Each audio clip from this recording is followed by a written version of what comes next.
Hello, everybody, and welcome back to Comedian MTG. I hope you all are having a lovely holiday season out there. If you are watching this at the time of this release, or I guess if you're watching this during any holiday season, I hope it's an awesome one for y'all. We're going to be talking today about one of the decks I brought to a local tournament here in Pennsylvania, which was a 4-round cut to top 4 event for a Tundra. And this was a deck that I brought sort of thinking it was just a commander pairing that I really, really liked. And I didn't really expect to do well with it, but I was able to actually make the top 4 with this deck, ending Swiss rounds completely undefeated, which blew my mind, to be honest. I did not expect that to happen with this deck. And then I was able to unfortunately not take it down in the top 4. But as I mentioned, going completely undefeated in the Swiss and losing to some very good players in the finals, I wasn't really perturbed about that. So before we break this down any further, make sure to hit that like button and that subscribe button if you want to see me continue to take these pretty spicy brews over to cEDH tournaments. It's something I truly love doing, and I love making these types of videos for y'all. I will warn you guys, this deck is difficult to pilot at 100% capacity, but we'll sort of go into a lot of the nuances and the more interesting choices with this deck overall as we go into it. And we also want to thank one of today's sponsors, the Snowy Summit 2. So I don't know if y'all were able to attend the first one, but in Denver, Colorado, they have an amazing tournament series that I was actually able to attend their first event, and the event actually did sell out their first time around. And I'm super excited to be a guest here at this tournament. It's one of the most professionally run first shots I've ever attended as a TO.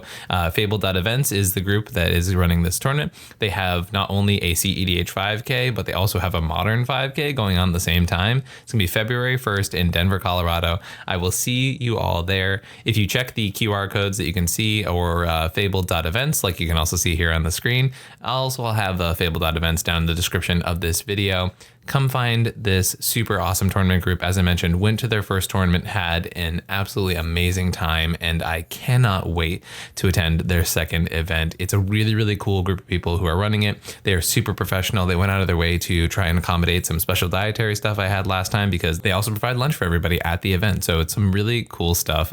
Super happy to be going the second time around, and I will see you all there.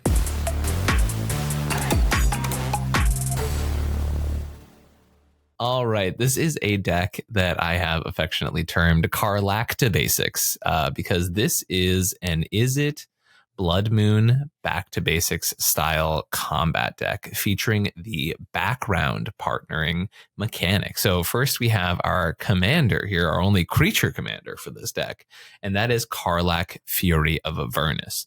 Karlach is a 5/4 tiefling barbarian for 5 that says whenever you attack, if it's the first combat phase of the turn, untap all attacking creatures. They gain first strike until the end of turn, and after this phase, there is an additional combat phase. So basically, I saw this commander. I am a big Baldur's Gate 3 fan. Karlach was my companion for the whole game. And also, I just really like the design of this card. For those who don't know, I'm a big red player. I'm a big Izzet fan, as you can see here. So it's not out of the question for me to want to find an Izzet option. And I've done a lot of exploring, but I feel like for some reason, cEDH Izzet always gets relegated into the Storm camp, which doesn't exclusively have to be how things are defined in Izzet. So realistically, this deck, I also pitched the idea to Phoenix at, I think, 7 p.m. the night before this tournament. And then I had guests over, and basically I sat down for an hour and got a very basic version of this up. Phoenix gave me some suggestions. Phoenix is a friend of the channel and a longtime cEDH player. And apparently I had not. So this was in my group chat that I have with Callahan and Phoenix, and usually my ideas are I bounce random ideas off of them and sort of go crazy with brewing, and then sometimes we chat about the decks as we go along. Turns out Phoenix had top forward at the time of Baldur's Gate's release, which is a very long time ago, with a Karlach, but with the Sword Coast Sailor, I want to say, as their commander for that. And obviously that was during the Dockside days, so the deck looked extremely, extremely different. But this pairing, I decided to go with the Feywild Visitor. And I will say, as we're going to read Feywild in a second, I'm 100% convinced that it was the right call. the bodies that this background made were 100% relevant during the course of the games, and definitely something that I'm continuing to build around with this deck. So the Feywild Visitor is my background for my commander. So together it is 8 mana to assemble these two.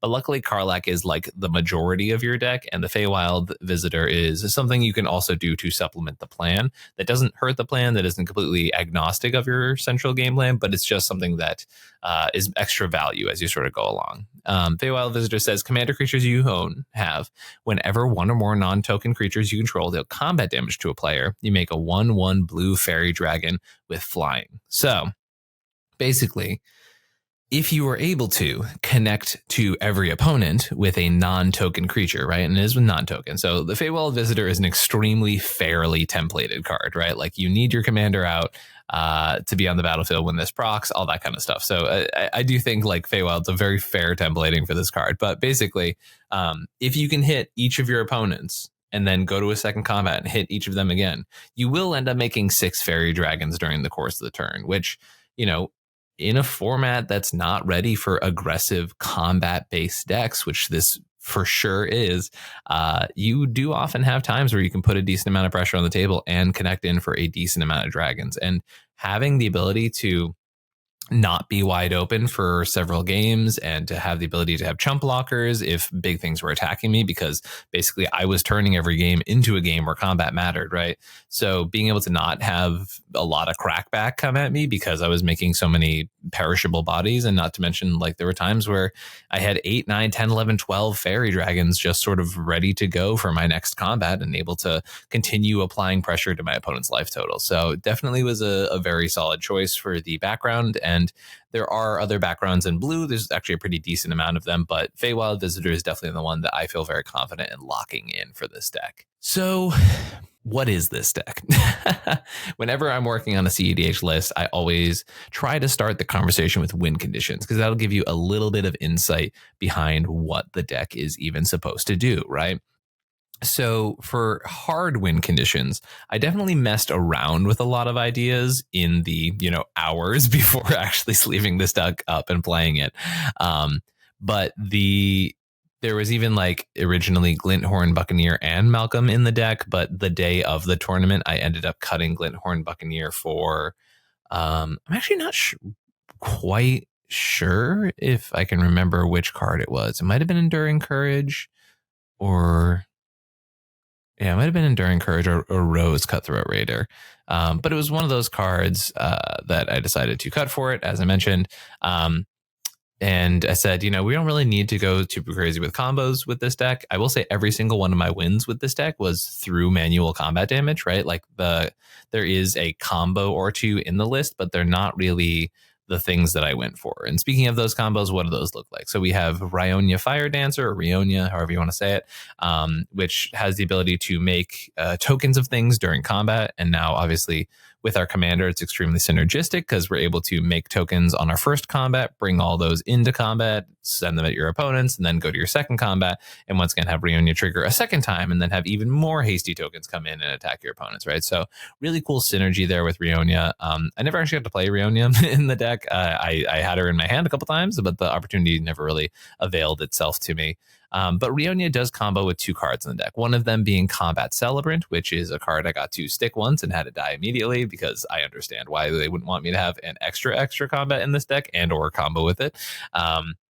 But Combat Celebrant has the ability to exert itself to get another combat. So basically with Rionia, you're able to make a clone of the Combat Celebrant, have it attack, exert itself, you get another combat after that. Then the new copy that you get off the Rionia trigger will attack, exert itself, get another combat, etc., etc. Infinite combats are there for you. And same thing with Fear of Missing Out, one of the new Duskmourn cards. When it enters, you discard and draw a card. And then if you have Delirium, when it attacks for the first time each turn, if there are 4 or more card types among cards in your graveyard, untap target creature. After this phase, there's an additional combat phase, right? So you basically, doesn't really matter which creature you untap, but as long as you have Delirium, you're able to continue using Rionia's ability to make token copies of Fear of Missing Out. And it will be the first time those copies attack every turn, and therefore you'll be able to generate infinite combats. Now, the weird thing about Fear of Missing Out is that you're also rummaging through your deck as you're going through that. So there's actually a finite amount of combats you can have with this card, specifically because guess what? You are eventually going to run out of deck. But hopefully at that point, with the amount of combat-based value you have in this deck, it really shouldn't be a problem. So that's the only hard combo in this deck. We have 2 combos with Ryonya able to make infinite combat. So there's no like post-combat wins in this deck. This is genuinely a beatdown deck, right? And so how are we kind of getting away with this, and or how are we accruing value with this kind of deck? So first of all, I guess before we go into that, make an allusion to what is this name even referencing, right?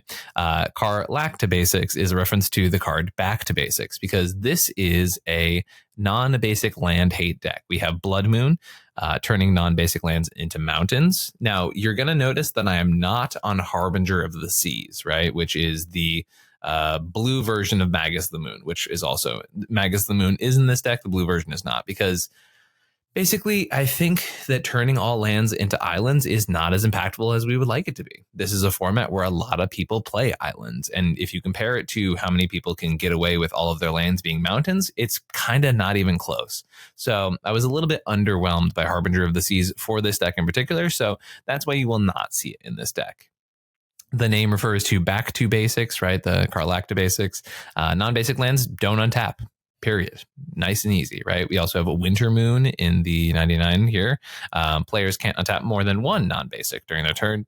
And as I mentioned earlier, we have Magus the Moon, same thing as Blood Moon, just a creature body instead, turning all non-basic lands into mountains. So all that's pretty sweet at doing that. And then the whole point of me finding this like potentially capable of being a cEDH deck was the question of like, how many combat-based value engines become really cool when you get a second combat every turn, right? And the cool part about Karlach, if you all pay attention to the templating, it says whenever you attack, if it's the first combat phase of the turn, right? So Karlach does not even need to have haste to get this ability to trigger, which I genuinely think this deck would be infinitely worse if that was the case, like if Karlach needed to attack as well. But the fact that Karlach can come down, you can go to combat, the turn you play Karlach and swing in with your creatures and gain a bunch of value is really the big payoff for this list. So what does any of that look like? Well, let's start with some of these combat trigger things, right? So if you're missing out, we talked about it. It gives you an extra combat, right? So that's more synergistic with the rest of it. We have things like Ragavan, which, combat damage trigger, right? 2 Ragavans a turn is better than 1 Ragavan a turn, right? We have Grenzo Havoc Razor. I saw that once. I wasn't exactly in love with Grenzo, but I did get to connect with somebody and then goad one of their creatures, which did end up saving me in a situation, which was kind of cool. Grenzo is the one of the few. There's gonna be a couple cards I mentioned throughout the deck where, like, Grenzo, I'm okay with mostly because its mana value is worth it. Yeah, that's really it. Magda's a weird one in this deck, where Magda in some parts of the game is one of the best cards in your deck, and Magda in other parts of this deck is like one of the worst cards in your deck. Specifically, when I refer to it as one of the worst cards, it's because it's a 2/1. And that is very relevant. Unfortunately, it's really hard unless your opponent's basically wide open to be able to get in with Magda, right? So being able to attack and get a treasure every combat is awesome.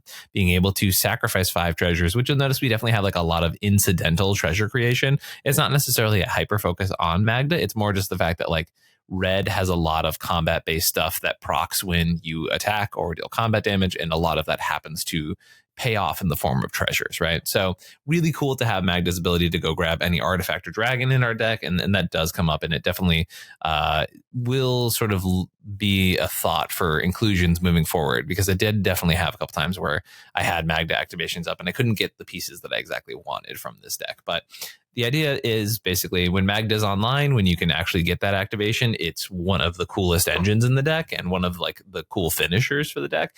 But until that point, if you can't get in your attacks with Magda, it's just a feels bad, right? Now, I will say it being a 2/1 is somewhat balanced by the fact that Karlach gives them first strike, but it still doesn't feel fantastic either way, right? There's enough creatures with 3 toughness in this format where, you know, like for example, Thrasios just stone walls a Magda every day of the week, right?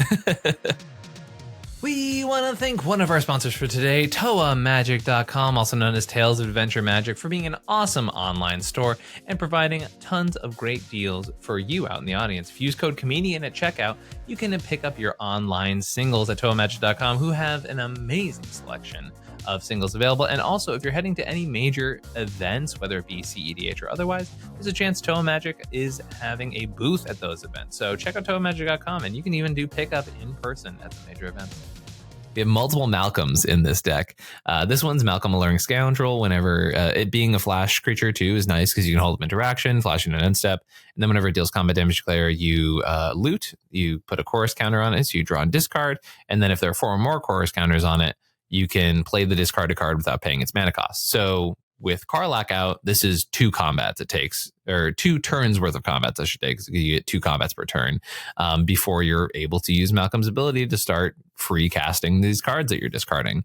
I got this online one time during the event, and I had only counterspells and lands in hand. And so I was like, okay, well, I can't do anything, but this would be cool if I draw something awesome here.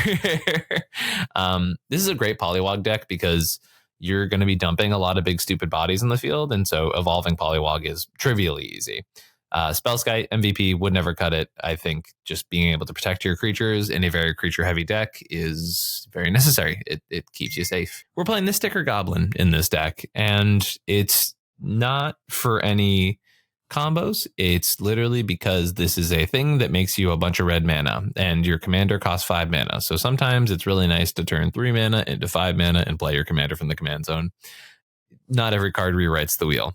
We have Captain Lannery Storm, which is one of the more mediocre cards in the deck. Basically, same idea as Magda, without the ability to do really cool stuff on the top end. You just attack, you get a treasure. It has haste, which definitely doesn't hurt. You have a 5 mana commander / 8 mana commander combination. I don't think I ever actually saw Lannery Storm during the course of the tournament. So any real conversation I would have about the card is mostly just from goldfishing. Combat Celebrant, we already talked about why this card is gas in the deck. MVP. I don't even want to say MVP. It's a good card, though. Grazlax is the blue Tymna. Basically, whenever you hit a player, you can draw a card per player, right? It's also, if creatures you control get blocked, you can bounce them back to your hand, which doesn't come up a whole ton. The only criticism I have of Grazlax is double blue is actually kind of hard when you're fetching basics all the time, and the deck's color split, let's take a second to like take a peek at that, is actually pretty red heavy, right? Like there's it's 62% of all symbols, so 41 cards of the deck are red compared to the 25 that are blue. Like I had situations where I had Force of Will in hand a couple times, and I proceeded to draw like 6 red cards in a row and a land, and I was like, God, you know, like it happens. So the double blue for Grazlax is relevant. I still think the upwards potential of drawing 6 cards in a turn is worth the potential risk there. But I know this was one of the cards that Phoenix was a little underimpressed by. I still think I believe in it, but it's definitely worth noting for sure. Lelia came up multiple times, was very impressive in this deck. I really like Lelia because it's one of those things you invest into for 3 mana, and then it's just consistently gaining you value every single turn, right? And it's not super crazy. It's not completely breaking the format in half, right? But it's just solid, right? And getting 2 of these per turn, basically at minimum, you're exiling 2 cards that you won't play and having a 4/4 after combat 2, right? A hasty 3/3 for combat 1 because you attack, exile top card, you have the chance of playing it, and then you go to your second combat with Karlach, attack, exile top card. This deck does need card advantage, right? And I think every deck needs card advantage, right? But it is nice to have card advantage in this deck. I will say one of my faults with this deck is that a lot of it is impulse draw based, so the times where you really need the counter spells in your hands for other people's turns, it does feel bad when you've like chucked a bunch of them into exile and your only sort of card advantage comes from your impulse drawing. But a lot of the time, the impulse drawing also allows you to get other forms of card advantage as well, right? So it's sort of one part makes up for the other part in a sense that way.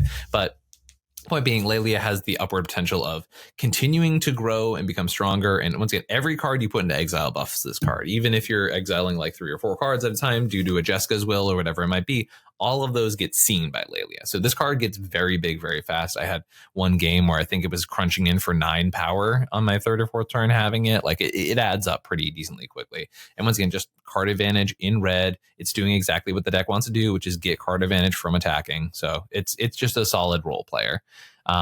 Malcolm did come up. I was a fan. There's enough incidental pirates in this deck where that stuff comes up. Even if I did cut something like Land of Storm, I still have Malcolm and Ragavan. You know what I mean? There's enough sort of casual pirates, and Malcolm on its own does a pretty decent job of just getting you a bit of mana advantage. And, you know, the two things you really need to like clinch a game are card advantage, mana advantage, right? And Malcolm helps you with the mana advantage side. And also, obviously, treasure synergies from Magda, all that stuff helps to pay off. Speaking of treasures, Professional Basebreaker, another solid piece. As I mentioned, like a lot of incidental treasure creation in this deck, right? But yeah, Facebreaker is awesome. It's an evasive body, connects in with your opponents pretty consistently. It gets you mana advantage in the form of treasures, and then sometimes you can convert those treasures into Impulse Draw with its activated ability. So no criticisms here on my end from Facebreaker. I like the card a decent amount. I think it's pretty solid. I think it's good for a deck like this, which can be pretty mana hungry. So I like the idea that you have this engine that's doing what your deck wants to do that pays off for having, I mean, like if you connect in with all 3 of your opponents 2 turns in a row or 2 combats in a row, right? That's 6 treasures you can get in a turn just by having Facebreaker alone and 3 other bodies, right? They could be fairy dragons, they could be whatever it might be, you know. K's a Chaos Adventurer.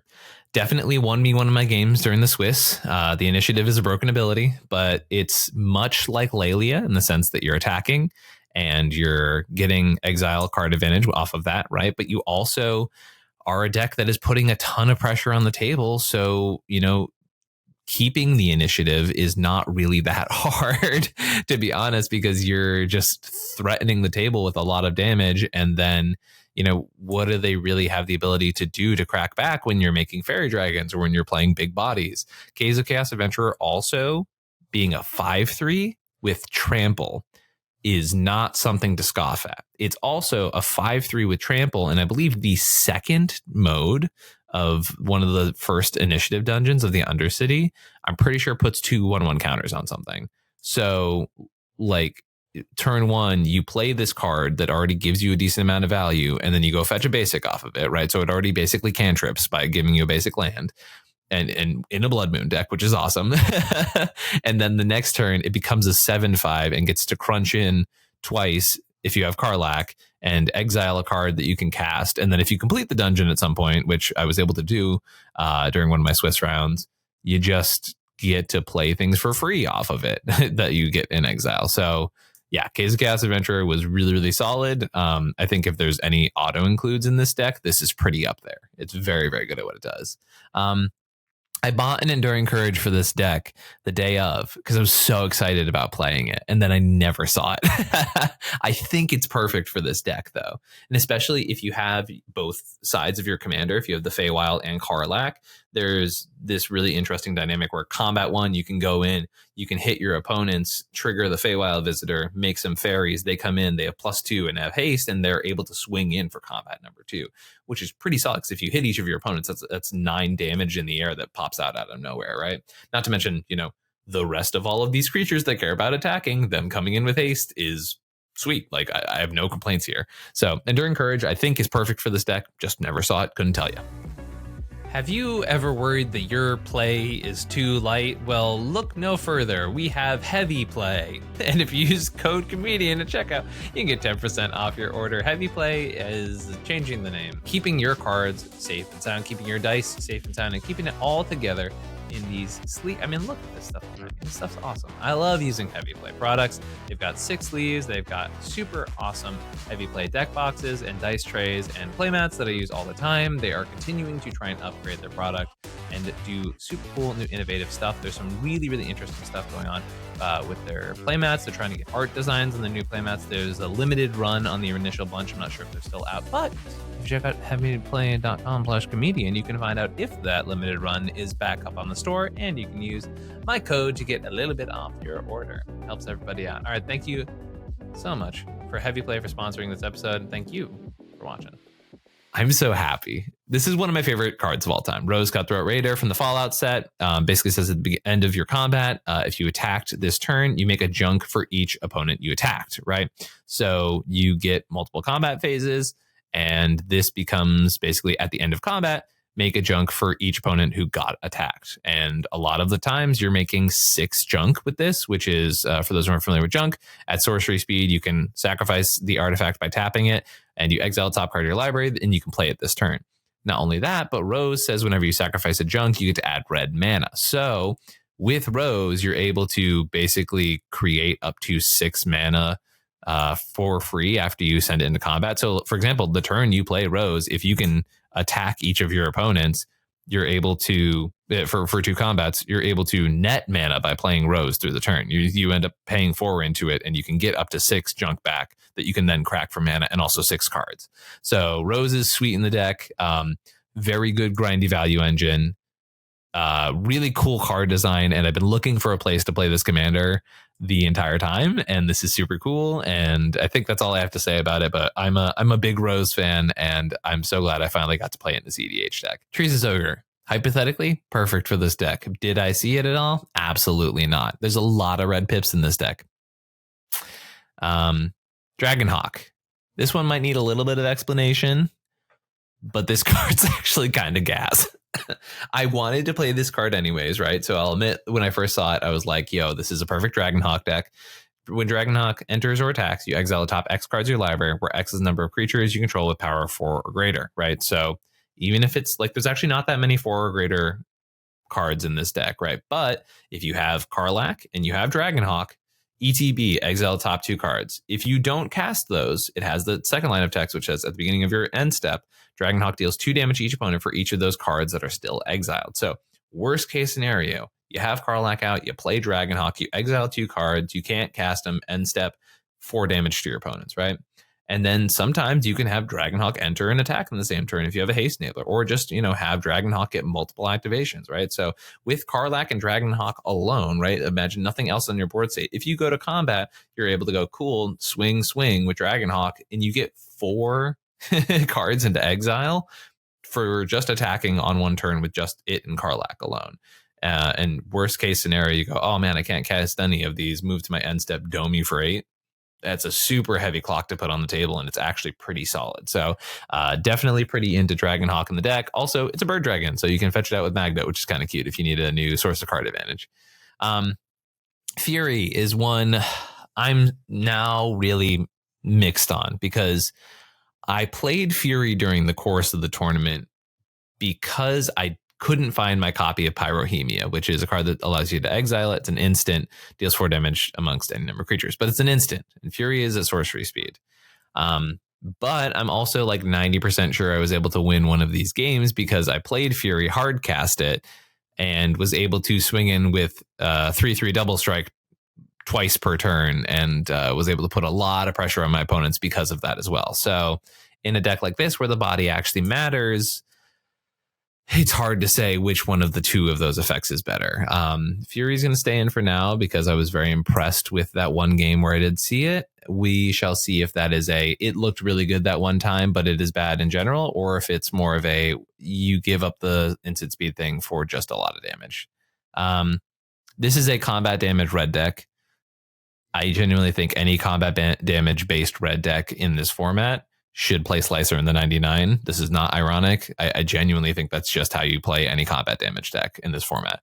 Slicer is insane. You play it for the 3 mana side, you hit one person, flips over, and then suddenly 18 damage goes around the table. And what's crazy about this deck in particular, you swing in with the car mode of Slicer, and if you have Karlach out, right, you go, cool, combat 1, swing in with Slicer, connect with the player, flip it over because it's a combat damage trigger. And it says convert at the end of combat. Well, guess what? You have a second combat step. So you still see the end of combat and you go, cool, there's another combat phase right afterwards. But this one has double striking Slicer. So the turn it comes down, swings in for 3, swings in for 6 right after that. So 9 damage, and then hypothetically 6 damage per opponent around the table. So it's capable of doing 27 damage in a turn rotation, unless my math is incorrect.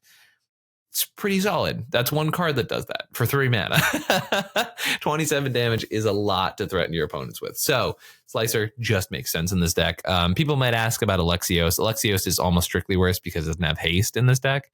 I got to do the coolest thing with Slicer, and I know this isn't necessarily a part of the deck tech, but this is the coolest thing that I got to do with this card, where I mentioned that I finished the last mode of the Caves of Chaos Adventurer for the Undercity. I had my board wiped, but I had this ability that resolved on my upkeep because I still had the initiative. I flip over the top 10 cards in my library and flip into a Slicer, which, for any clarity's sake, the big side of Slicer is the front part of Slicer. Whenever you cast Slicer for the 3 mana mode, you're actually casting the back of Slicer. So I was able to have Slicer come in with 3 1/1 counters and hexproof for an entire turn cycle. So it was able to, and the Karlach wasn't even out at this point.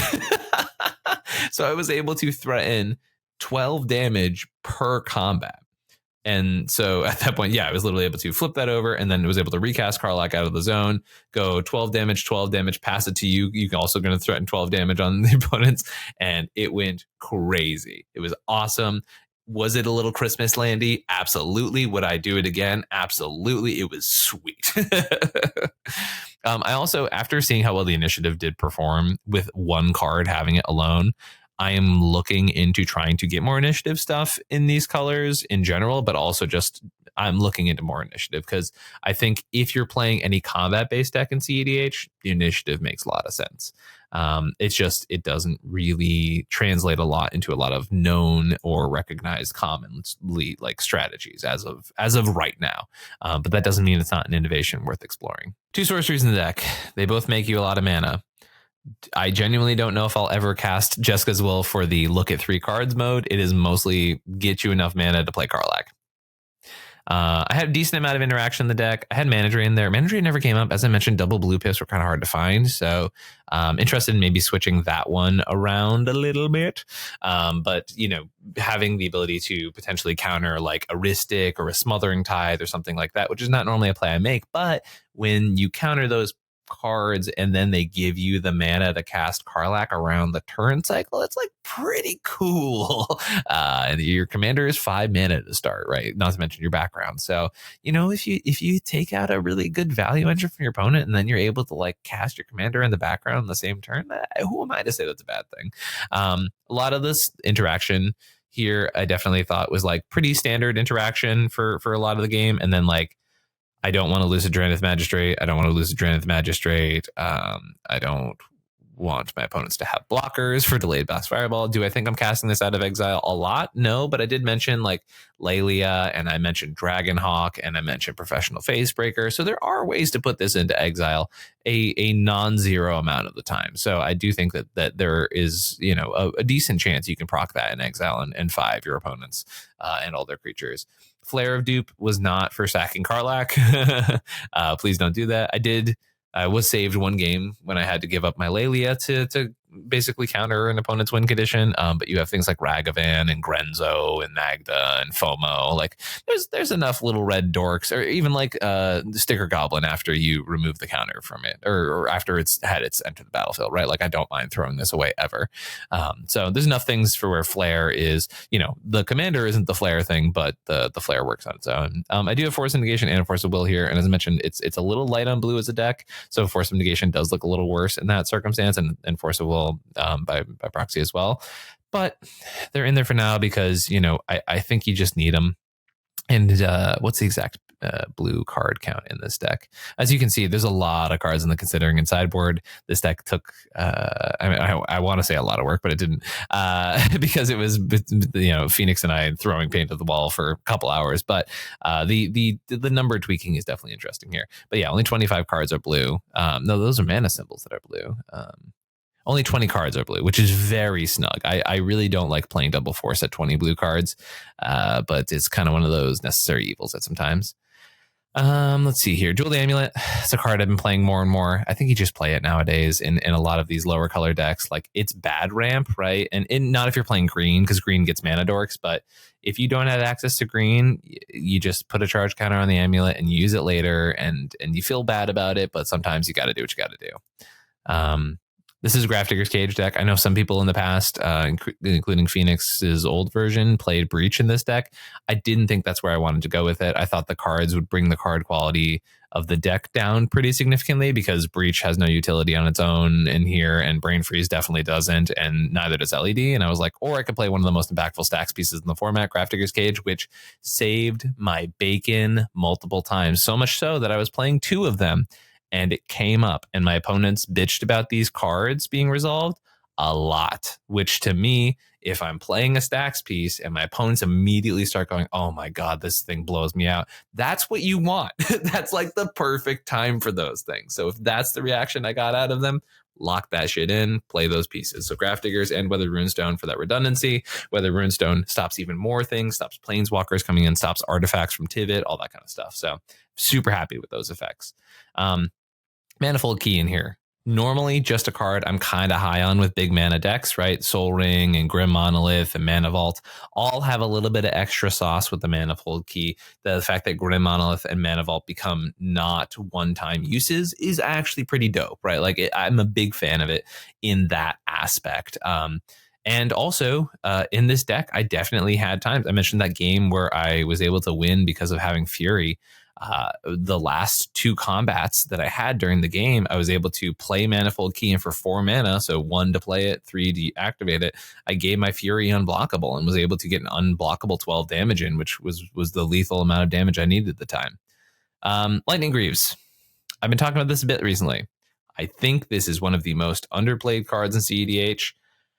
If you have a creature heavy strategy, right? I love a creature focused deck. I do. And if I don't need to target my stuff, which I really don't, except for 1 card, which we're going to talk about in 2 seconds, Lightning Greaves is good. I mean, a hasty Karlach, super happy to have that, right? Get her protected. Make sure you're getting those second combats. Love that. Because people aren't blocking Karlach effectively, right? She has 5 first strike for every combat. It is not likely that they are getting Karlach to be, triple, even quadruple blocked effectively, right? Because she takes out 5 damage worth of stuff, right? But Lightning Greaves, protection for your commander, protection for your value pieces, and also just a literal 0 mana haste enabler the turn things come down. So I was super happy with Lightning Greaves. I really have no complaints about it, if I'm being honest. We talked about Winter Moon. Okay. One thing I will mention, Winter Moon and Blood Moon and Back to Basics. I had many times during this tournament, and I guess this is going to be a slight tangent about this deck in general, but I had many times during the course of this tournament where I chose to not play those pieces when they were in hand. I'm going to say that again. Multiple times I saw a Winter Moon, a Back to Basics, a Blood Moon, a Magus in hand, and specifically chose to not play those cards because when they work, they're fantastic. But the thing people really miss on these is sometimes there are other decks that have basic lands and they are more well positioned to be able to turn their momentum into lethal. And if you choke out the other 2 players who have interaction, guess what? It doesn't matter what their interaction hypothetically could have been because it doesn't matter. They're choked out of the game, right? There are times when you need your opponents. And there's also times where you need to not be the arch enemy, right? And so playing a piece like a Winter Moon when the game's sort of at a state where like you're kind of behind everybody else, right? And it's not a catch-up tool, but would in fact just propel you to being like the bad guy TM, is a problem, right? Like if you're going mono e mono versus somebody, and this happens all the time with Stax pieces, and I think it's one of the hardest parts about playing Stax is realizing there are going to be situations in which you play a Stax piece and you lock yourself into a 1v1 versus a person in which you're going to lose that 1v1. So unless you really think you can afford to go mono e mono with anyone who can basically break parity on these effects with you, you've got to be really cognizant of what these effects are going to do over the course of the turn rotation before it gets back to you. Really take a second before you play these and really go into that. Things like Weathered Runestone, Grafdiggers, most of the time they stop the broken stuff, right? They still allow your opponents to draw cards and to counter spells and all that stuff. But Winter Moon, Blood Moon, Back to Basics, they can really make people have to make really bad choices. And in a situation in which, you might have been able to survive with their help, suddenly you might not be able to. So very important to note there.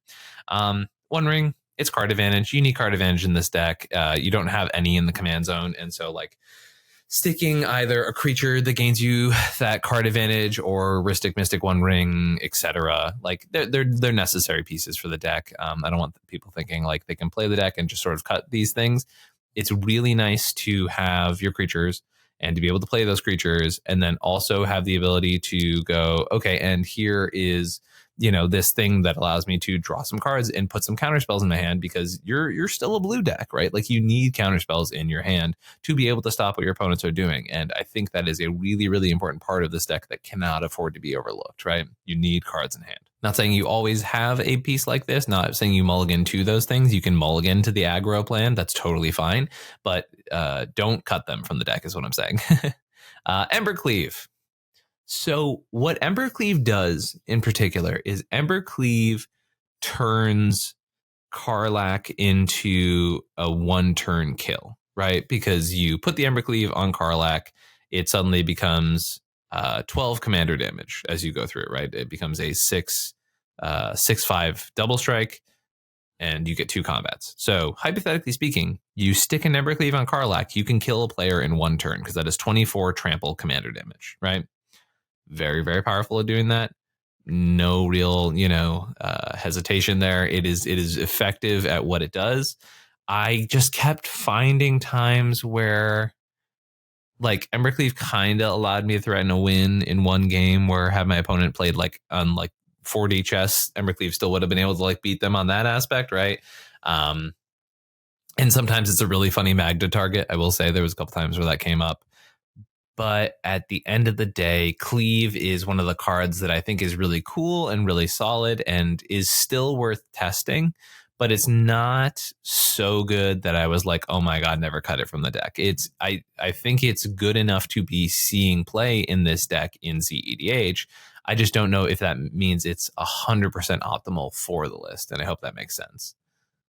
Also, giving things double strike when you get multiple combats per turn is not irrelevant, right? Like say you put that on a Facebreaker or whatever it might be, or Malcolm, right? Like suddenly you're going and hitting twice and then having another combat and hitting twice again too, right? So like those things are not irrelevant at all.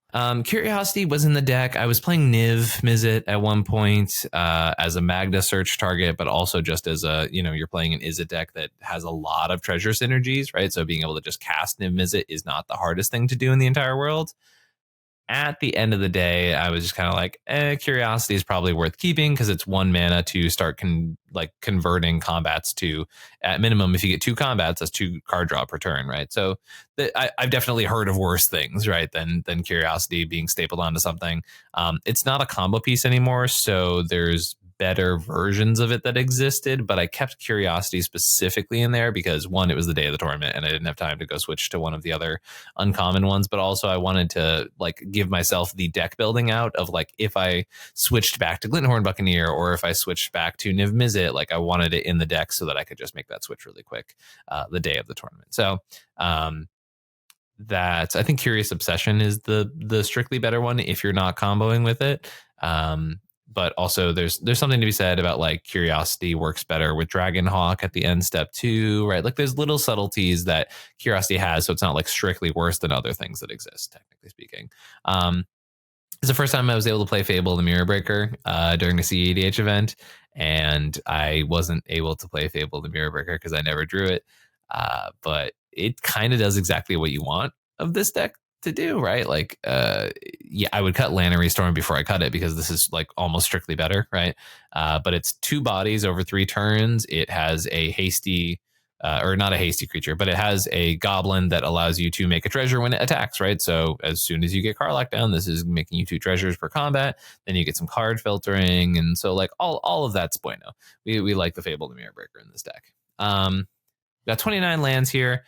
The land count felt pretty good. I felt during the course of this tournament a couple times that there were games where I was like, oh my God, I'm flooding. Why am I on so many lands? That happened in the first 2 games. And then I played a couple games where I was like, oh, I really need to hit a land drop right now. Geez, this is really bad. So when I have both of those experiences, that tells me it's probably the right amount of lands because it means that that was just a variance call. And I like 29 lands in a deck like this. I realize that I'm not playing Urza's Saga, which may be a mistake because being able to get Grafdigger's Cage, Manifold Key, Mana Vault, Soul Ring is pretty solid. Not so much so that I'm like, oh yeah, it 100% should be in here. But I could see a world where you play Urza Saga, especially because in an 18 artifact deck that makes treasures quite a lot, there's a world where the constructs are actually really real, where they could be a win con. The only reason not to play Urza Saga is because it's obviously with Magus and Blood Moon, it immediately kills itself, which is not great. And with Back to Basics and Winter Moon, obviously it would not untap. So that's obviously a bit lame. And yes, I know with Winter Moon, you can choose to untap that one specifically, but obviously that's not what I was referring to. Arena of Glory is in here. Sometimes you need a haste nailer, like we talked about Lightning Greaves. This does that. That's really all there is to it. You can exert your land to get a little bit of haste going on. And if that's worth happening, like if you're not worried about mana the next turn, then yeah, get the haste on your creatures. It's pretty sweet. Apart from that, we've got like Otawara, and then the rest of it is a mana base where I'm trying to really minimize the amount of non-basics. Basically having like Command Tower, which is a fixing staple, and then Ancient Tomb and City of Traders because they're multiple manas on a land. Same thing with Gemstone Caverns, right? That's ramp. So the ramp lands I definitely took a little high priority. And apart from that, we have Steam Vents Training Center, Command Tower, Volcanic Island, and that's it for the non-basics. So we really tried to maximize the amount of basics we could afford without making the deck really bad at actually filtering your colors appropriately. And to be honest, had very few issues with the mana base. I felt very grateful that this sort of real quick shot at what this mana base could look like ended up paying off pretty decently, in my opinion. There are going to be games where it is important to have your colors at the right time when you need them, et cetera, et cetera. And there's going to be games where it's really important to not kill yourself with your own Magus of the Moon and Blood Moon and Back to Basics, and et cetera. So I definitely heavily prioritized fetching basics, but there's still times where you've got to realize that is not the move. And, you know, sometimes I think that's one of the more subtle intricacies of the deck is figuring out when to fetch a basic, when to not fetch a basic. You know, when is that going to come up as part of the game plan? When is that going to, you know, later down the line, like if I'm curving out like this, is my own Back to Basics going to blow me out so bad that it's not going to be worth playing it? You know what I mean? Stuff like that is some of the tough questions you got to ask yourself when you're playing this deck. I loved this deck. It was so much fun. It gives me kind of a Winota vibe in the sense that like it's way less powerful on a face value than Winota as a card, right? But I get access to blue, so I can play a different game than Winota, right? Winota sort of plays the game of like, if Winota had blue in her color identity, that deck would be one of the best decks in the format, I think pretty hands down, right? But what this deck does is it allows you to take these high value creatures, sometimes high mana, high value creatures, and convert them into a rate that feels broken in the way that cEDH is supposed to feel broken, right? Doing a Ragavan once per turn is still good, right? But doing 2 Ragavans a turn starts to feel very powerful, right? The same thing with cards like you know, Magda and Lannery and Lelia. Like I wouldn't play these cards normally, but when you get 2 of them per turn, well, it's a different story. It's a different part of the equation. So the synergy is very high, whereas the certain aspects of non-synergistic nature of just like, is this deck broken on a raw power level? No, for sure not. The thing I was surprised by, and as I mentioned, I was able to perform pretty well with this deck, right? 3 wins and 1 draw during the Swiss is a record that I'm far from ashamed of. You know, it was very powerful at putting pressure on the table, at threatening wins, at doing a lot of that stuff. And to be honest, the game where I drew, had we had another 30, 40 minutes, probably could have been a win too, right? Like the board state was looking pretty in my favor, but there was a lot of back and forth there at the end with that game, right? That would have been a very long, intense game due to just everything that was going on in that game. So I really liked this deck. The thing that this deck taught me, or maybe not even taught me, but illustrated to me mentally, was that combat damage, if you can threaten going over the top of your opponents, is kind of like the anti-heuristic study.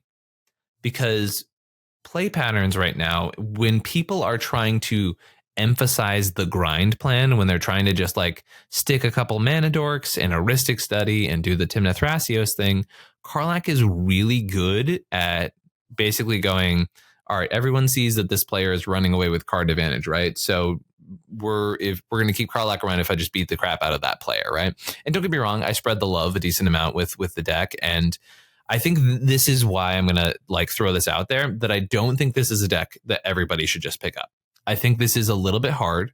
One of the intricacies of this deck is knowing who to attack, knowing when it's not smart to attack players, right? Like knowing, for example, if they go, hey, I got the swords, like attack somebody else this turn, and going, yeah, that makes sense this time, or going, no, I've got the counter spell for you, like I'm going to attack you because you're clearly going to win this game next turn, right? So I think your threat analysis has to be pretty on point with this deck, because with combat-based decks, and I want to be really clear about this, sometimes it's good to go and attack dog somebody, latch onto their ankle, and like beat the crap out of that player in particular. And sometimes that is a bad idea. Sometimes it is better to spread the love, because you don't actually want anybody dead, because you might need player A's interaction against player B when they go for it on their turn. But if you take out player A, player B goes, hey, how many counterspells you got? Only one? Well, guess what? I got enough backup to make this send, right? So it's really important to try and balance that dynamic with the table, right? You know, Karlach's good and able to threaten the table to a point where you can go over the top, even when people have been doing a little tit for tat back and forth kind of thing, right? But you've got to balance that. It's really, really important that you balance that. And you can't go too hard on one player if they're the person keeping you alive for another player, right? And especially when it comes to things like, oh, well, if I take them out or if I threaten them too much, they might have to block with an important Stax piece that then kills the whole table, right? So finding that dynamic, finding that balance with the deck is the biggest intricacy of the deck. But that being said, on the complete opposite aspect of that, combat damage felt so real. When, like, I've heard a lot of people complaining about like the first heuristic study that resolves wins, which is a notion I disagree with so thoroughly. I can't even begin to start talking about that, because there's so much back and forth. There's other people with card advantage, all that kind of stuff. Like there's so much back and forth in this format, and you can use your temporary allies to beat someone who's far ahead in this game, which is just like an intrinsic nature of any multiplayer game, right? But that being said, if someone's really snowballing away with stuff, and if they're waiting for, because there's always those players who are waiting for one person to push really hard so that then they can win over the top, right? But when you don't give them that opportunity, because you're actually applying pressure to their life total, they're either forced to make mistakes and jam into your other allies who are going to be there to help support you in stopping them, or B, they're just going to have to throw the things that they were using as combo pieces or whatnot in the way of blockers, because they're going to literally die if they don't. So there's a really interesting intricacy with this deck of that notion. But I can't stress this enough. Go to combat with the deck, attack people, get your value, but don't just make every attack because it's a good attack, right? Like that is not always going to be correct with this deck, right? A lot of that will be deciding who needs to die in these situations, who's running away with the game. If there's a player who you know is really good at talking at the table, that's one of the people I want to threaten most easily, because a lot of those times they're the person who's going to try and get away with just outvaluing the table, right? And if someone's trying to outgrind, outrhistic study, outdraw them, that sounds like they're a really good person to attack in combat and not let them get away with what they normally get away with, right? So I really like that about this deck, but I can't stress enough, it's a deck where there were many times where my opponents were like, I know I'm the threat right now, but I'm going to show you this piece of interaction here. Like I'm going to have to take out your Karlach. And I was like, fair enough. I'm going to get enough attacks in to just generate a bit of value, but I also don't want to take out these other players because they're my allies against person who's threatening my whole game plan, right? So there was a lot of those decision points that did really come into play. And for people who have played other combat decks like Najeela and Oda, this won't be the most foreign notion in the world to y'all, but it's still a really important part of this deck that needs a lot of balance. So with the Stax pieces, with the combat direction, all that kind of stuff, there are times where you do have to do a little bit of talking and kind of figure out what's going to be the avenue you have to find your win condition at the end of the game, not just attack people, right? Because attacking people is a means to an end. It's not about like, you don't get an award for dealing the most damage and then dying in the game. You get an award for winning the game with this deck. So that's the thing to not lose sight of, is like, what is the end goal of this deck? The one thing I was pleasantly surprised about, though, is like the deck did feel pretty real. Like I will probably play this again in a cEDH tournament. I had a lot of fun playing it. It was really sweet. It's a commander and a character from an IP I really, really adore. And it's my favorite color combination, Is It? And it felt like the weirdest Is It deck I've ever played. And I loved that. That's one of my favorite things. It's super, super cool. So I have nothing but affection for this list. And yeah, I think we can afford to do maybe a minute or two of mulligans just to get a couple hands and give you a rough idea. It's not that hard, though, with this deck, I will say. You just kind of want to get early mana. You want to get a thing that says, when I attack, get you a nice thing. And eventually turn that into, you have that out and Karlach out, and you're able to get a bit of value. And that's sweet. Like, it's, yeah, I like this deck a lot. And I highly encourage, if someone likes combat, to play this deck. But I did warn y'all ahead of time, it's not the easiest deck to play in the world. So take that all with a grain of salt. And if this is something that looks really fun to you, have fun with it. It's a sick deck. But as I mentioned, yeah, a little bit of intricacy on, actually closing the game out with a deck like this. So let's look at this stuff. Okay, so looking at a hand like this, what I'm seeing is nothing.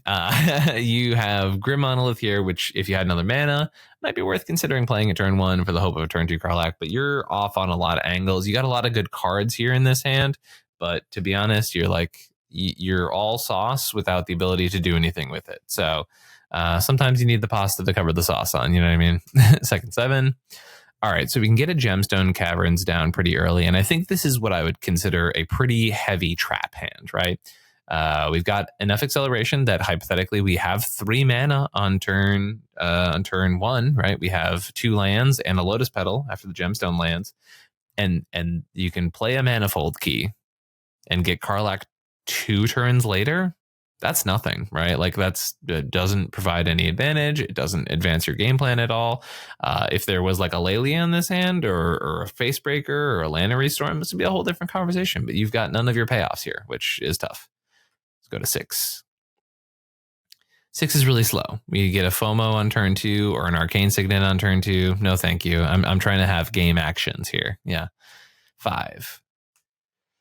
Oh, there's another one that's kind of slow. I don't like doing nothing turn 1. It's a 5. I still think we can do better on a 5, though. This feels like the hand equivalent of giving up. Maybe, just maybe, if your sticker sheet, well, first of all, if you're feeling comfortable with not really doing anything for a couple turns that impacts the board, sure, I guess. That's a rare feeling in cEDH. But also, if you feel like there's a scenario in which you can, hypothetically, like if your sticker sheet's on like 6 or 5, there's a world where you can flash in Malcolm on the end of turn 2 and then turn 3 go into a Goblin into Karlach, but that's 2 Malcolm triggers, which is just 2 loots, which isn't doing anything for you. So I think this is also an automatic ship away. So we're going down to 4 here, which is tough for sure. Okay, we got a Ragavan and a Dream, basically. With this hand here, what I'm hopefully trying to do is just like keep as much acceleration as possible, right? I think Facebreaker is a really good combo with Ragavan, so I'm down to keep that. It gets in easier than Grazlax does. And then maybe just have the Sticker Goblin, depending on the sticker count, right? If it's on 4, then maybe not keep it. Then consider Talisman instead. But I think the hope would be that we can get an early enough sticker count to potentially, like if we draw a land in this scenario, right? Turn 2, you can go, cool, let's, well, I guess you wouldn't even want to do that, right? Because it's a little weird in that sense. But if you do draw a land, you can play the Facebreaker second main phase, which doesn't feel fantastic. But then the turn after that, you can like, or actually you probably just save the treasure. And then the turn after that, you go Goblin into Karlach and have multiple attacks from each of these guys. But it's a multi-floor. It's not pretty, but this is what I do to try and make anything happen, basically. All right, this is our first 7 in our second hand. I would love one more land here. Turn 2 Generator Servant's always pretty attractive too, which is tough. Or turn 1 Generator Servant, pardon me. I don't think I covered that in the deck portion. This is literally just a card that allows you to sack for 2 generic mana and give something haste. So it's a little bit of ramp here. In certain scenarios, I would potentially think about risky keeping this, but realistically, that would be an extremely greedy play. So we're going to go to second 7 here. That's not a Treasonous Ogre until the earliest turn 3. There's too much blue in this hand. We're going to go to 6. These have been some pretty bad mulls, I'm not gonna lie. This is not the best showing of this deck. This is just a really slow. Turn 1 Grafdigger's Cage, turn 2 Gilded Drake is like not the vibe. Or turn 2 hold up mana drain, but then we don't have anything that we're paying off with the Karlach play for turn 3. So I'm pretty underwhelmed by these hands. These hands have been actually pretty bad, which is a little disappointing. But we're gonna go to 5 here. Okay. Yeah, I don't know what's up with the randomizer today, but it's making this deck not look fantastic, which is tough because my hands did not look anything like this the other day. Probably keep this on a 6, which is, I believe, or we're 5 or 6. But the idea would be to get Magda down, and hopefully we hit that second land. And at this point, you're probably keeping one of the red rituals to get Karlach out, maybe Slicer at some point. But yeah, these hands have been tough, man. Getting a little defeated by them. Okay, this is great. Turn 1, Malcolm on the end step of your turn, go into combat, hit, maybe even get a second land so that you can play Lelia in your turn 2 here, which would be really, really sweet. And then turn 3 probably can use the Sticker Goblin to get Karlach out and then get multiple triggers off of both of those cards. That's the good stuff. That's what you're hoping for there. Okay, here, this is 2 lands, nothing to do with it. Goodbye. All right, we have turn 1 Ragavan. Ooh, this is the good stuff. Yes. Turn 1 Ragavan into a turn 2 Blood Moon, or hypothetically, you can use the treasure from Ragavan to hold up Malcolm if it's a bad time to Blood Moon, because as we talked about beforehand, sometimes it's a bad time to Blood Moon. And what's nice about any of that stuff is you can use some of the treasure from the Ragavan attacks to hypothetically get your Karlach down a little bit earlier. It's one of the slower hands. And I do want to be clear about this. Sometimes with this deck, you do not need to turbo out Karlach. Sometimes you can do things like this hand indicates where you're like, yeah, Ragavan turn 1 into a Blood Moon later on. Like, I think the finals match of the tournament I played at, I didn't play Karlach until like turn 5, right? It was just like Ragavan down early and then a card advantage engine that was like Ristic or something. And I played, Professional Facebreaker, and I played Rose and stuff like that. And like Karlach didn't come down for a while. And that's okay. If you're getting a bunch of value off of your creatures from going to combat, there's no need to overexert into the Karlach half of the deck. Like, you can wait for the Karlach plan to come online. That being said, I also had games where I went like turn 1 Mana Vault, turn 2 Karlach, and some other sort of payoff, and I was fine with that too, right? So it really, really depends on the context of the pod, but I want to emphasize there are plenty of hands in this deck where you do not need to hyper turbo Karlach out, right? This one's a little weird. It's like if you hit an artifact here, that's nice. Mox Opal gets turned online. It's a turn 2 Sticker Goblin, which could be a turn 2 Karlach, but it's all of your eggs in one basket for sure. I don't think they like force turn 2 Karlach if you have to use a Sticker Goblin for it, realistically speaking, but they could, hypothetically. And so this hand doesn't really have any gas past Karlach, which is a bit of concern for me as a pilot. I would keep this in some slower pods, but I would not feel great about this hand. I think this is something I'm more inclined to keep on like a 6 or a 5, not a 7. So I think this is our second 7. This is awful. 1 land, bunch of high mana value stuff. That's part of the deck. Just there's a lot of expensive things. Okay, this is our 6. A bunch of islands, not really anything to pay off with it. You have a Fury, it's not really worth it. Go to 5 here. You get a turn 2 Generator Servant down, which we're at 5. I'm not like super excited about that. You can hypothetically turn 3 the 1 ring if you use the Generator Servant, or you can get a hasty Karlach down. You can also get a Blood Moon down pretty early. At 5, I'm considering it, but I would probably, I don't know. This one's tough. I'd probably go to 4, but I wouldn't be happy about it really either way. All right, on a 4 here, this is a turn 1 Magda, which means that this is actually just the 4 cards we get. Turn 1 Magda, kind of hope that things go well from that point. As I mentioned, I do think these mulligans from the Mulligan simulator have been a little bit worse than I would say the average hand of this deck has been. And I have noticed this on Moxfield a little bit lately, where I love Moxfield, but it feels like because the algorithm is supposedly like truly randomized, and humans randomize worse than a machine would, it feels like the hands look worse sometimes on Moxfield. It's a little bit of a weird paradigm there, but I generally feel like they have looked a little bit worse lately. And I might have mentioned this before on the show. All right, so we wouldn't keep that because you get a tap land turn 1. Turn 1 Grafdiggers into a turn 2 Winter Moon, and a turn 3 back to basics is like nothing. But it's very funny. Yeah, you really don't untap those basics for sure, or not basics. It's probably not a keepable hand, but as I mentioned, it's making me chuckle a little bit.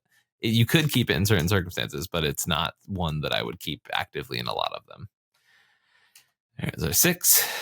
A little slow. Turn 2, play the Greaves. Turn 3, play the Sticker Goblin. Put, hypothetically, Greaves on Karlach. That's not really getting you anywhere.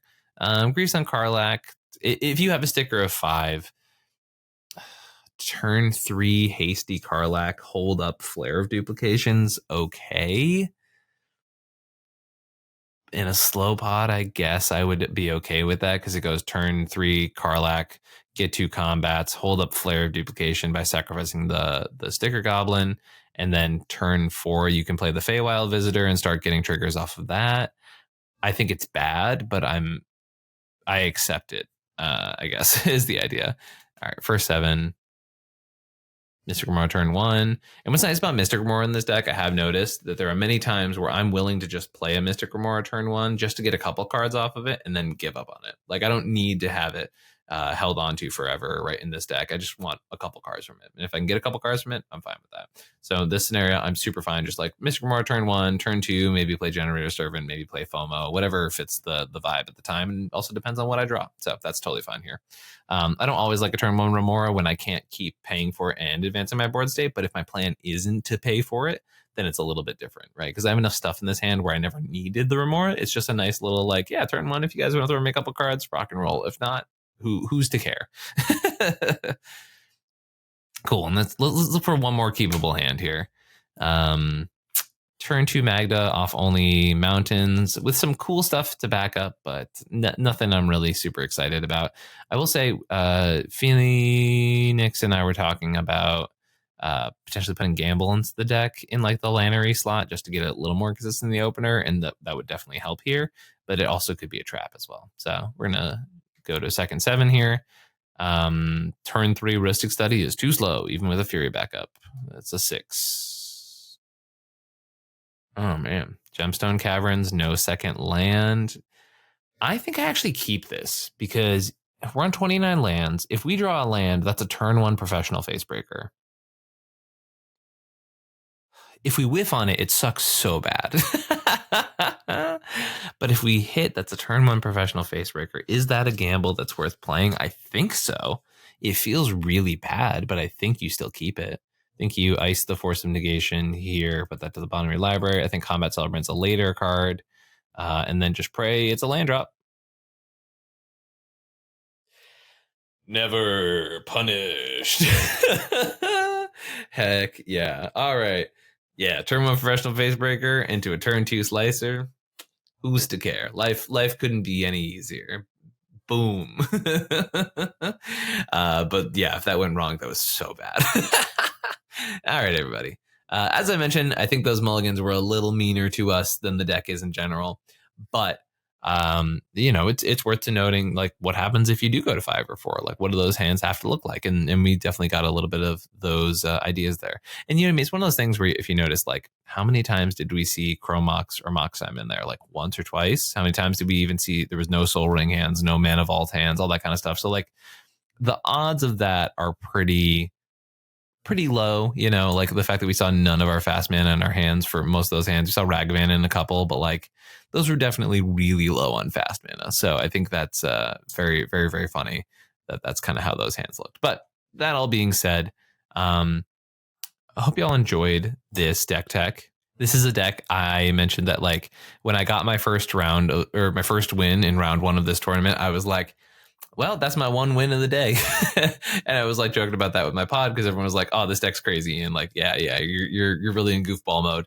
And then it just kept doing pretty well. And so do I think this is the next like giant meta buster deck in the format? No, probably not. Right. But like, is this a really weird, unique CEDH option that attacks the format in a way that I think the format's not ready for? Yeah, I do really, really think so. And I think it goes back to that whole thing where people are like concerned about Ristic taking over the format. And there's a lot of strategies that have a hard time beating somebody placing and sticking a card advantage engine and then just hiding behind it, right? But this is one of those decks that says, hey, you can't hide behind those advantage engines because I'm not trying to win the game by going like spell, spell, spell, spell, spell. Instead, I'm just going to play one spell a turn it sideways, and use the rest of my resources to either stop your plan or protect my own. And that's really powerful in the current metagame, I think. So as I said, this is a strategy I'm definitely going to keep working on.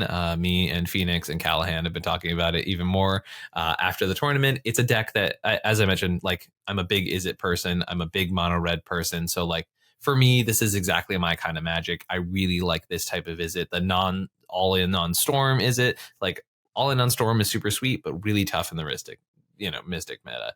And instead, Beatdown, Tempo, Blood Moon Izzet is like absolutely my kind of sauce. So I had a ton of fun playing this deck. I will continue playing this deck, and I'm really excited to see where it goes in the future. If you all enjoy videos like this, seeing me work on crazy out there, unique cEDH brews, make sure to hit the like button and the subscribe button. Make sure to check out patreon.com if you want to keep supporting this channel. And also, it's worth mentioning that I do cEDH coaching. By the time this video releases, I still will have a holiday sale up. So if you're interested in gifting a session of coaching, you can gift up to 2 hours to another player for 20% off of the normal coaching rates.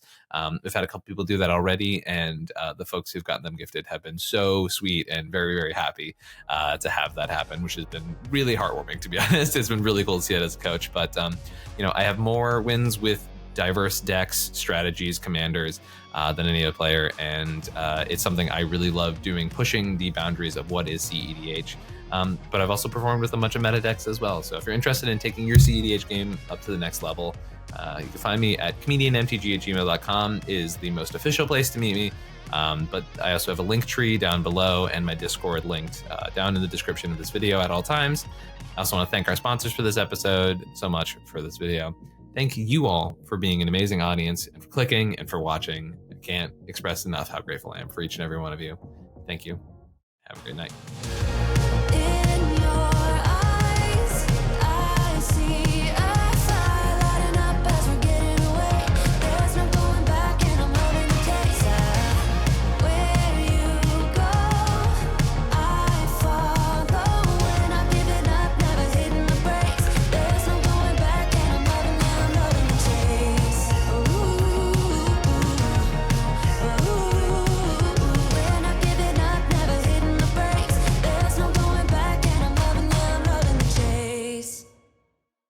Look at this stuff. Isn't it neat? Wouldn't you say my collection's complete? Wouldn't you say I'm the girl? Yes, everything. Is that good, Cal? Is that something?